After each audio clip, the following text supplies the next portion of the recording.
storyline today. Yep, and as we get back into things, one of the interesting things about this opening is I'm really sitting here wondering when the last time we saw it in an SCC was, because the Benoni is not a regular participant here. But I will say, Danny, the reason that we're seeing it looks like the G3 move. It is kind of a thing that if you see D4, C4, G3 in the opening, you respond to it with C5 and invite the Benoni, because this is, you know, quote unquote, the worst Benoni that you can play as white, and it's still pretty good.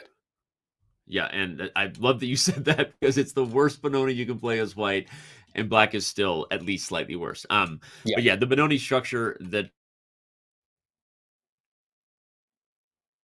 D6, C5 versus white's kind of extended D pawn and the potential to play for E4 and F4. The G3 system is not as dangerous for black. You aren't expanding as quickly, but white still enjoys a comfortable space edge. Exactly. That's what the opening is all about. This idea of playing... hang on a sec. Is this a piece? He's got a smirk on his face like it is. Bishop D7. This is the move knight A3.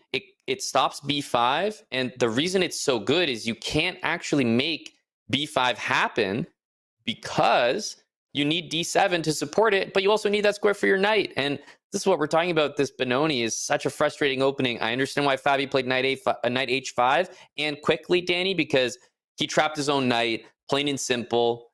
That's, you know, that's all there is to it. He's just trying to get counterplay at this point. Knight on H5, hitting the G3 pawn as well. So yeah, the idea is exactly this. Pawn takes on E5, bishop takes on E5, and at this point, if we see maybe like G4, perhaps the idea, this is surprising. And actually, the blue arrow from the engine is even more surprising, just to me as a commentator. My thought is you always want to take this dark square bishop for the knight. So I was thinking knight takes on F4, G takes on F4, maybe bishop D4 check, with the black queen coming to H4, and maybe rook to E3, kind of attacking the H3 pawn. That's what I was expecting. But the blue arrow from the engine here, Danny, is saying bishop takes on F4, presumably with queen H4 and rook E3 in mind. And it would be truly shocking if Fabi hung a piece and found a way back into this. Yeah. Sorry, what a wild day going on right now. The chess is wild. The only thing more wild is everyone's internet connection. Like I said, Mercury must be in retrograde or something. I don't know what's going on with the universe right now. But wow. Okay, look at this. Knight takes G3.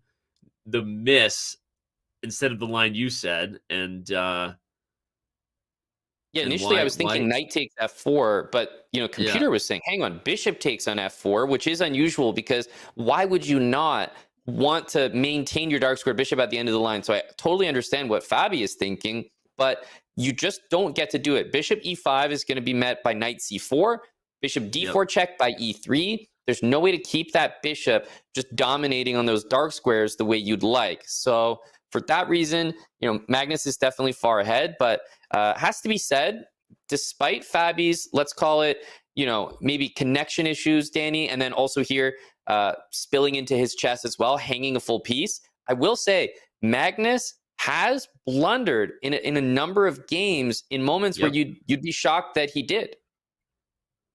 No, I agree, and I'm just going to say it. It's awkward when we're dealing with maybe the two best chess players in their generation. I don't know, but this hasn't been the best chess today, Amon. I'm just going to say it. Like there's been a lot of blunders, right? It's been wild, and obviously there are many who would maybe try to challenge that, but these guys are definitely objectively two of the best, and I'm just not as impressed as I normally am so far. And it just been weird. So Magnus just gave back the piece, but he's got a bunch of targets, so I guess white still has a big advantage here now. Well, he's up a rook, so this is... I didn't even notice the rook. Sorry, I'm just like, there's so much going on here. Yeah, he's basically got it, you would think. Like at this point, F7 is a target. It was Fabi that wanted to maintain his dark square bishop, to our point earlier about knight C4 coming. He wanted to keep it so bad, he was willing to sack the exchange. I mean, I don't know if that's the right decision or not, but it was the one that he decided to do. You can't move the bishop on f5 because of the f7 pawn. So it is really, really tough to play this position. I don't really know what we're going to see next from Fabi. You know, like h5, h4 comes to mind, but yeah, you really don't have any threats.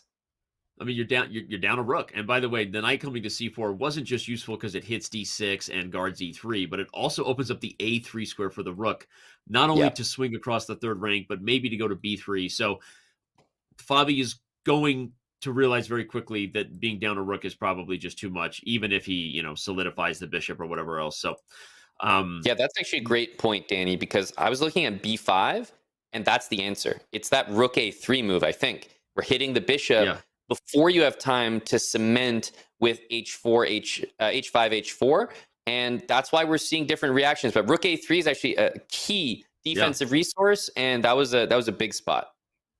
Okay, well, yeah, rook e4 played, but the computer says rook a3, the only way for white to maintain the large advantage he has. Magnus finds it. And now probably your call of e3. It's awkward when there's a bunch of pieces hanging, but that bishop is run out of squares, and you would gladly trade the dark squared bishop for that knight on c4. And in fact, Magnus finds it. I agree. Yep. To me, this is about the end of the line because I don't see a place for that bishop. We see a little head shake there from Fabi. He's under a minute. I think this is, like I said, pretty much the end because rook takes on c4.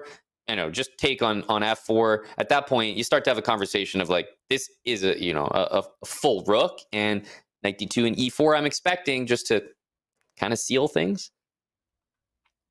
Yeah, and the dark squared bishop has survived to his credit. You got to give the bishop credit because Fabi's been willing to give up every piece in their cousin to keep that piece alive. And at least right now, he will keep the bishop for a little longer, willing to lose the light square bishop instead. Yeah, d2 is hanging, so he is going to grab it. Yes, there are some chances with these bishops. Despite being that rook down, it is only +3 or so. Instead of you might think like, oh, +4, +5. Not quite. There is a little bit of counterplay, but there's just no threats to make. It's really just whether Fabi can keep the position solid enough that it's tough to break through, but you will always be able to break through with that extra rook. Yeah, rooks are just too much. In fact, now Magnus is like, look, I'm going to get rid of this bishop, happily giving up a rook and just use my extra minor piece if you let me. I wonder if he'll take first. Although it is funny, you have to give Fabi credit that despite being down a rook, it hasn't been so clear yet. Now he has this c pawn. Although the more we look at it and the more you look at the clock, it's probably just delaying the inevitable right now.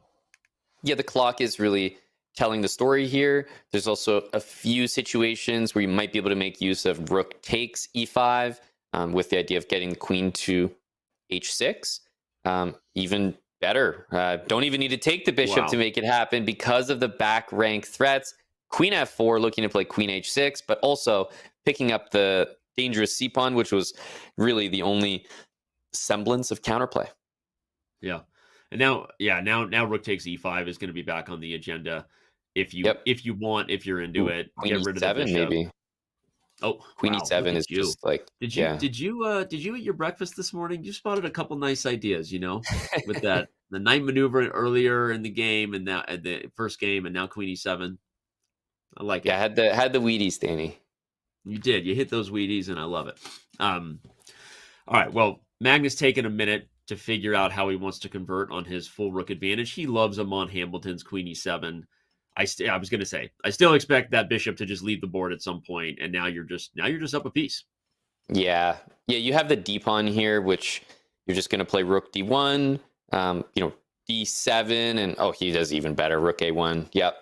No doubt that this is going to be a win.